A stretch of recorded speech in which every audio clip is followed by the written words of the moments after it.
There are moments in life that split time in two, before and after. This is one of those stories. Welcome to HeroPaw, the place where courage wears fur and loyalty is measured in silence, not noise. Today's story is not just about a dog.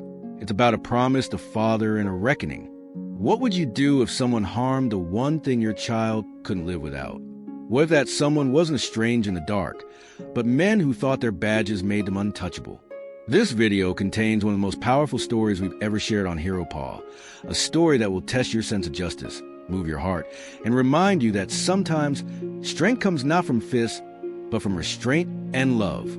If you've ever experienced loss, if you've ever felt powerless, if you believe that loyalty deserves justice, then don't skip this one. Watch until the very end, because the final chapter may just change how you see the world. And if this story touches something in you, I invite you to leave a comment below. Tell us where you're watching from. Tell us about the dog you once loved or still do. Your stories inspire us more than you know. Subscribe to HeroPaw, not just to support this channel, but to help us keep telling stories that matter. Because what you're about to see is more than just a story. It's a lesson, a reckoning, and a reminder that love never dies quietly. The late autumn sun filtered through the amber leaves lining the quiet streets of Oak Ridge, a suburb where peace was measured in manicured lawns and hushed conversations. 12-year-old Sophia Hayes walked the sidewalk in silence, her hand lightly wrapped around Alicia Max, a striking silver-tipped German shepherd who moved with the grace of a trained soldier and the patience of an old soul. To any passerby, they looked like a girl and her dog, enjoying the fading warmth of a Sunday afternoon. But to those who knew, Max wasn't just a pet. He was Sophia's guardian, her confidant, her connection to a world that had once felt safe before everything changed. Sophia wore her favorite navy hoodie, the one with the faded NASA logo, a birthday gift from her father, who'd promised to take her to the Kennedy Space Center someday soon. Max matched her pace perfectly, occasionally glancing up to read her expression, his presence a steady heartbeat beside her. For Sophia, this walk was ritual, the only moment in the day she felt tethered to something normal, something steady, in a life that had been anything but. They turned onto Crescent Drive, a quiet stretch line with colonial homes and picket fences. Max's ears perked slightly at a distant rumble, not of thunder, but of engines. The sound grew louder. Sophia instinctively stepped closer to Max. A gang of motorbikes roared into view from the far end of the street. 6 of them, leather jackets glinting, engines growling like angry animals. They weren't just passing through. These men, rough, loud, and laughing too hard, were looking for attention, and they found it. One of the bikers slowed as he passed Sophia and Max. His bike sputtered to a halt just a few feet ahead. He turned, pulled off his helmet, revealing a face lined not by age but by choices, the kind that kept people looking over their shoulders. Well, he sneered, dismounting. That's a big dog for such a little girl. Sophia tightened her grip on Max's leash, her fingers curling inward, tried to remember what her father had taught her about staying calm under pressure. Max didn't growl. He didn't lunge. He simply stepped forward, one paw, and placed himself between Sophia and the man, his stance protective, unshakable. That's when another biker threw something. A crumpled can. It clattered near Max's paws. The group laughed. Max didn't flinch. Dogs got attitude, someone shouted. Maybe he needs to be taught a lesson, said another. Sophia opened her mouth to speak, but her voice faltered. Her heart raced. Her eyes darted. Should she run? Scream? Grab Max and flee? But then it happened too fast. One of them, tall, broad, wearing red laces on his boots, stepped off his bike and pulled a metal pipe from his saddlebag. Before Sophia could register the movement, he swung. The sound was sickening, a crack that split the air. Max let out a short, strangled yelp. Not of fear, not of rage, but of pain. He collapsed instantly, his legs folding beneath him, his body hitting the pavement with a dull thud. Sophia screamed, "Max!" She dropped to her knees beside him, her small hands trembling as they pressed against the bleeding wound at his neck. Blood, thick, dark, and far too much, spread quickly, soaking into the fabric of her jeans. Max looked up at her, his eyes clouded but still searching, still present. "Please, no. Max, no. Stay with me." Her voice cracked, shaking raw. The bikers didn't laugh anymore. Some looked uncomfortable. Others didn't look at all. The man with the pipe shrugged. "Should have kept your mutt on a tighter leash." Then they were gone. Engines revving, tires screeching, the echo of their departure swallowed by the narrow street. But Sophia didn't move. She couldn't. She cradled Max's head in her lap, her tears falling onto his coat, mixing with the blood. Neighbors began to emerge from their homes, drawn by the noise. One older woman, Mrs. Whitman, stepped off her porch with her phone already in hand. "I saw everything," she said, her voice trembling with rage. "They just attacked that child's dog. For nothing." Sophia didn't hear her. Her entire world had shrunk to the warmth leaving Max's body.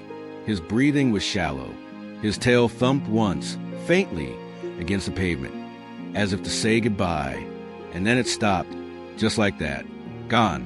Sophia sat in stillness, her hands soaked, her sweatshirt stained, her eyes wide and unblinking. She whispered something, almost inaudible. "They didn't even know who you are, Max. They didn't know."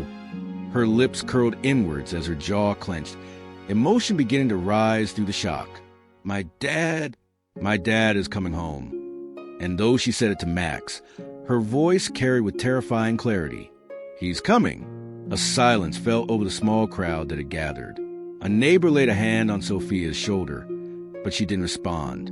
In the distance, a military transport plane began its descent into the nearest base, unnoticed by most. But for those who had crossed the wrong child that day, the countdown had already begun. They had no idea what they'd just set in motion. They had no idea that the man who was about to hear this news was not just a father, but the most lethal Delta Force commander to ever wear the uniform. And he was coming home.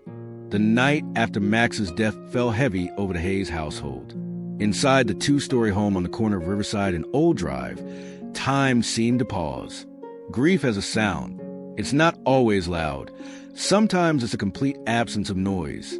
And that night, silence echoed in every room. Sophia hadn't spoken since she'd been brought home, her clothes still stained with Max's blood. Aunt Jasmine had gently guided her into the bathroom, helped her wash her hands, changed her into clean pajamas. But the girl's eyes, they looked right through her. In the hallway, Jasmine stood with the phone pressed to her ear, her voice low but urgent. "I need to reach him now," she told the base operator. "This isn't a request. It's an emergency. His daughter is not okay." Thousands of miles away, in a classified location nestled deep within mountainous terrain, Commander Michael Hayes stood beneath a black sky, stars scattered above like old friends. He had just finished briefing his team, wiping sand from his gear, when a young lieutenant approached, breathless. "Commander, you have a call." Encrypted line. "It's your sister." Michael's expression didn't change, not outwardly, but his pulse skipped. Minutes later, in the dim blue light of secure comms tent, Michael heard Jasmine's voice tremble. "It's Max." There was a beat of silence. Just one. Then her voice cracked. "They killed him, beat him to death. In front of her. Mike, she was holding him when he died." She didn't need to say more. He already knew what came next. 3 hours later, wheels touched down at the military base outside Oak Ridge. Michael's transport flight was cleared with one sentence. "Hayes has a domestic situation. Priority 1. He walked down the ramp without speaking, duffel slung across his back, civilian jacket zipped over his black fatigues.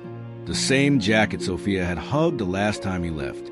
It still smelled faintly of her shampoo, apple and chamomile. Jasmine met him at the base gate. "She's not talking," she said, eyes red from lack of sleep. "Won't eat, won't cry. She just stares." Michael didn't reply. He didn't need to.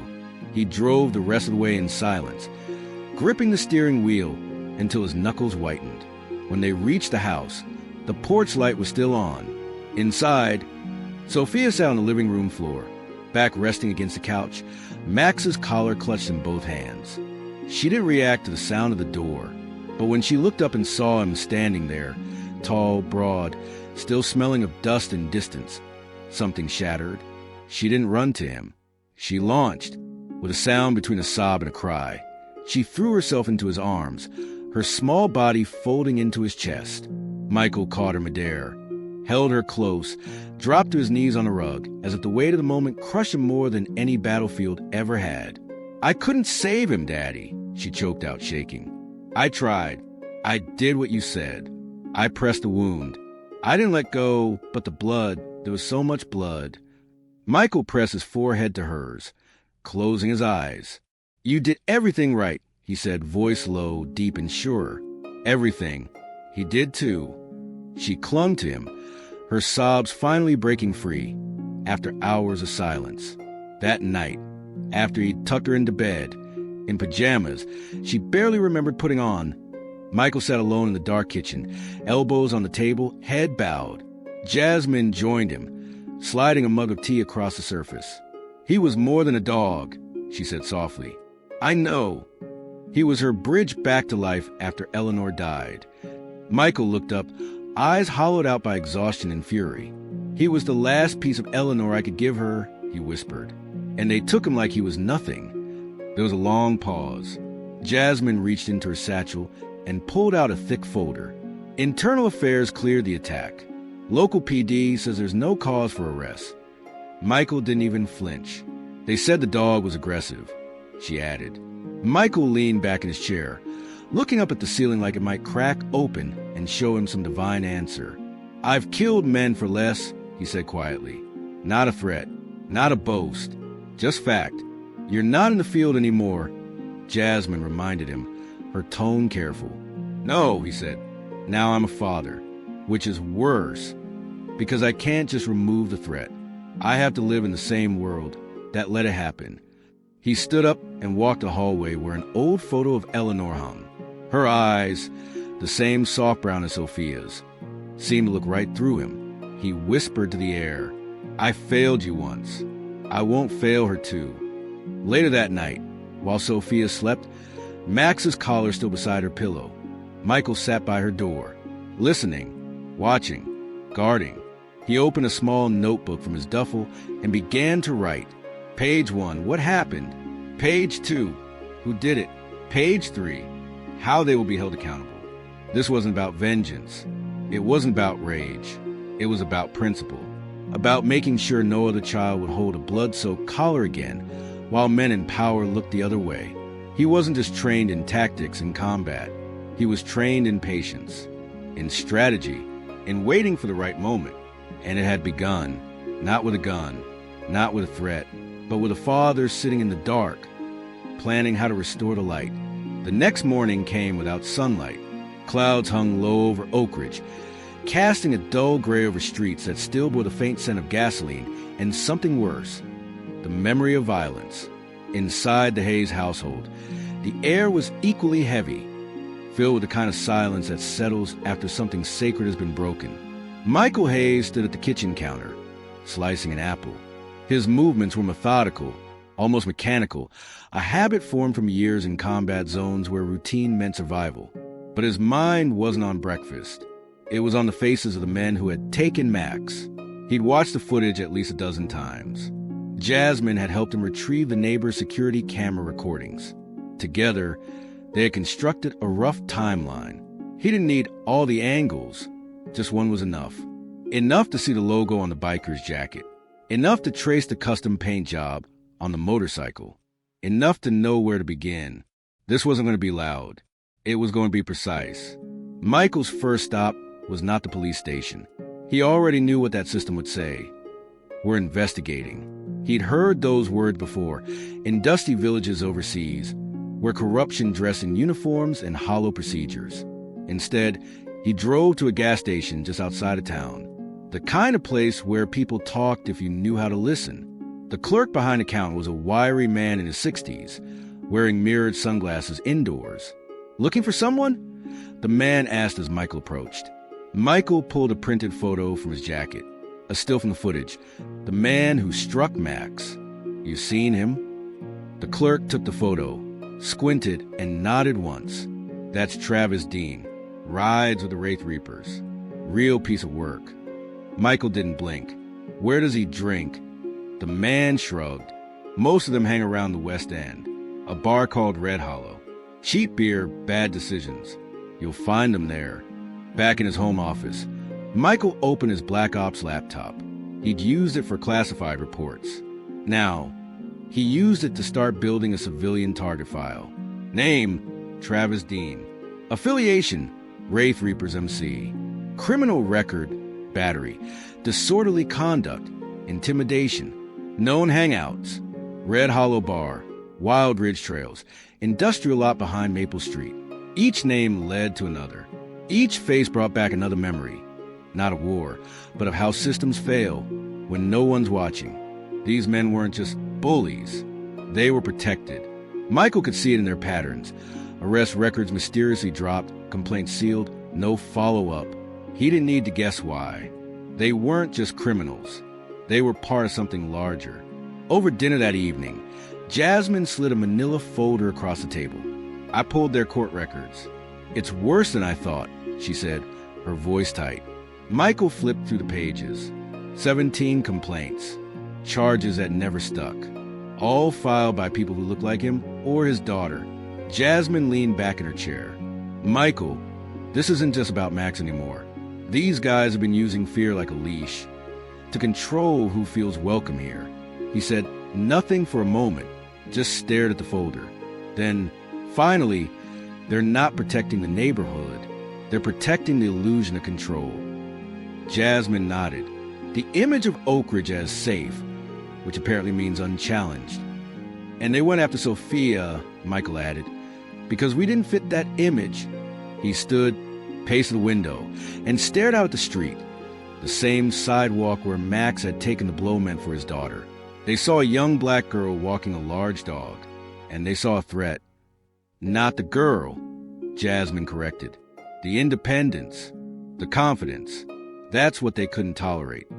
That night, Michael dreamed of Afghanistan, of IEDs buried under roads, of children playing with plastic bottles that could explode at any moment.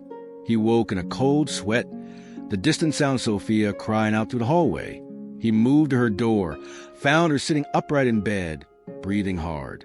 Was it Max again? He asked softly. She nodded. Michael sat on the edge of her bed, reached for her hand. I miss him, Daddy, she whispered. I feel like it's my fault.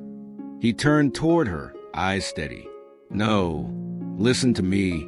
That was not your fault. What happened? It was a result of men who made bad choices, dangerous choices. Max did what he was meant to do. He protected you. Sophia's voice cracked. Are you gonna make them pay? Michael paused, not because he didn't know the answer, but because she needed a different one than he was used to giving. I'm going to make sure they can't hurt anyone else, he said at last. Not by becoming like them, but by being better. The following morning, Michael met with an old contact, a former tech specialist from the military now running private surveillance systems. He purchased motion sensor cameras, encrypted drives, a few discreet microphones.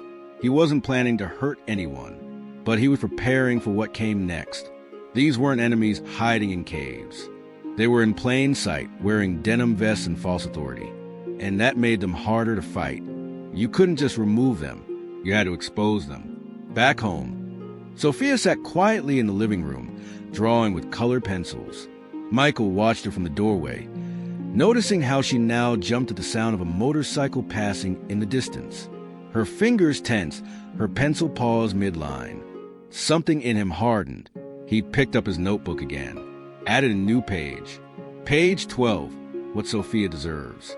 A walk without fear. A town where she belongs. Justice for Max. A future without looking over her shoulder. Justice wasn't about the past anymore. It was about the future.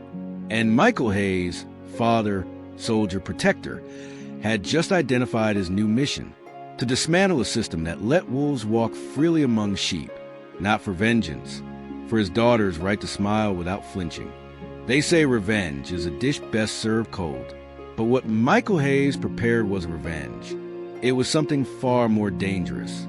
It was deliberate, it was methodical, and it was just beginning. For days, he moved in silence. Surveillance cameras installed around the property. microphones in strategic corners of the house. He logged every vehicle that passed by twice in under 10 minutes. Every motorcycle parked too long on the adjacent street. He noticed patterns, shifts in movement, routes altered by confidence or fear. Sophia had returned to school on a limited schedule. Her therapist recommended small routines to restore a sense of normalcy, but the damage had been done. The little girl who once ran ahead of Max on their morning walks now checked over her shoulder every 30 seconds. Michael saw it all, and every detail sharpened the edge of what he was preparing. He didn't want them punished in secret. He wanted them exposed, the way darkness recoils when you flick on the light. It started with a phone call, a burner line routed through a relay to an anonymous tip center. There's a disturbance out by the East construction site. The voice said, saw a couple guys messing with the equipment, looked armed. The call was logged under a fictitious name. The location was chosen carefully, just outside the jurisdiction but within the patrol zone assigned to one particular pair of officers, Travis Dean and his lieutenant, Wade Callan. The same two responsible for Max's death. The same two who, according to Jasmine's connections, had recently been boasting that no one touches Reaper's territory. Michael timed it down to the minute. He watched from the shadows of his backyard, binoculars in hand, the sun beginning to sink behind the rooftops. At 4:03 p.m., the patrol cruiser turned the corner, slowed, past the house. Inside the vehicle, Dean in the passenger seat, Callan driving. Both wore sunglasses. Both looked directly at the house. They didn't stop. Not yet, but Michael knew that glance. It was a warning, the kind predators offer just before they circle back. 23 minutes later, they returned.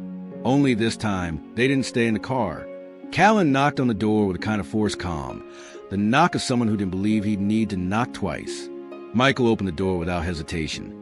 Wearing a gray hoodie and jeans, the perfect image of a quiet man trying to get on with his life. "Officers," he said, voice even. "We receive reports of suspicious activity in this area," Callan said, his tone clipped. "Mind if we come in?" Michael nodded once. "Of course not." He stepped aside, gesturing them into the living room. Cameras were already recording from 3 angles. The audio was crisp, unobtrusive, perfect. Dean stepped forward first, his boots heavier than necessary on the wood floor. Michael said nothing. Let them write the story for themselves. "So," Callan said, walking past framed photograph and a bookshelf lined with military challenge coins. "You've been watching us." Michael tilted his head slightly. "I don't follow." Dean gave a dry laugh. "Cut the act. We've seen the same car parked behind the station for days. You think we wouldn't notice?" "I've been home," Michael said, "trying to take care of my daughter. You know, the one whose service dog you murdered." Dean's nostrils flared. It was a dangerous animal. "No," Michael corrected softly. "He was a trained animal. You just didn't know how to read the difference." The room chilled. Dean took a step forward, puffing up. "You threatening us?" Michael didn't move. "You're in my home, on a vague call, with no warrant, with a history of misconduct, and I have multiple cameras recording this conversation from every angle. So no, I'm not threatening you. I'm documenting you." Callan scoffed, but Michael could see the flicker in his eyes, the doubt creeping in. "What do you want?" Callan asked. "I want accountability," Michael replied, "but I'm done asking nicely." He turned slowly and walked toward the kitchen. Dean followed, too fast, too aggressively. "Hey, don't walk away from me." Michael turned back, stepping just enough to cause Dean to bump into him. A moment passed, then Dean shoved him. Hard. The thud echoed. Michael staggered back, but didn't raise a hand. Instead, he looked directly into Dean's eyes and said, loud enough for the cameras, "This is exactly what you did to Max. You escalated. You attacked, and you'll lie about it in the report." Dean swung. The punch landed in Michael's ribs. A direct shot, practiced mean. He grunted, stumbled again, caught himself on the kitchen counter. Still, he didn't raise a hand. He just stared. Then Callan, seeing things spiral, grabbed Dean's arm. "Let's go," he muttered. Dean sneered. "We're not done." Michael straightened, breath heavy but steady. "You're right," he said. "You're not." They left in a storm of slammed doors and muffled curses. Michael walked calmly to the control panel near the hallway. Saved the footage, encrypted the files, uploaded to 3 backup drives. One sent directly to Jasmine, another to a federal contact. One stayed on the cloud just in case. That night, Sophia fell asleep early. The trauma had exhausted her in ways even sleep couldn't repair. Michael sat beside her for a long time, brushing hair from her face. Her chest rose and fell with shallow breaths. He whispered, not knowing if she could hear, "I didn't lift a hand today, but the world is going to know what they did." Jasmine arrived the next morning, clutching a legal pad and a USB drive. "You want the good news or the better news?" she asked. Michael poured her coffee. "The better. That footage is gold. Assault, intimidation, unlawful entry, verbal threat, all on tape." Michael nodded. "And the good?" Jasmine smiled. "The DA just opened a formal investigation into misconduct tied to the Reapers and local law enforcement. Your file tipped the balance." He didn't smile. Not yet, but something behind his eyes shifted. Hope, maybe, or purpose. The fall of those who think themselves untouchable never begins with a roar. It begins with silence, with a father waiting in the dark, with a man who lets the guilty write their own confession, one shove, one punch, one arrogant smirk at a time. And then, when the world finally sees what's behind the badge or the biker vest, everything unravels. The footage Michael recorded triggered more than just disciplinary hearings. Within days, local headlines exploded. The town of Oak Ridge, once known for its quiet streets and carefully trimmed hedges, was now the center of a statewide investigation. Words like abuse of power, intimidation, racial profiling, and corruption filled the news cycle. What had started as one grieving father's quiet plan had rippled outward into something undeniable. Travis Dean and Wade Callan were both suspended pending criminal charges. Their connection to the Wraith Reapers motorcycle gang had drawn the attention of state police and eventually the FBI. Subpoenas were issued. Internal affairs agents arrived with unmarked folders and heavy eyes. And Michael? He didn't smile. He didn't gloat. He just stood still and watched the collapse. In the meantime, Sophia slept a little easier. Not much, but enough. The nightmares didn't vanish, but they stopped stealing her voice in the middle of the night. Michael took her out for short walks again, always in daylight, always somewhere quiet. She never asked to visit Max's grave in the backyard, but every time they passed by the patch of soil near the flower bed where Michael had buried him, her fingers tightened slightly around her father's hand. He never said anything. He just held on tighter. One evening, as twilight spilled across their porch and the sky burned orange, Michael sat beside her on the swing.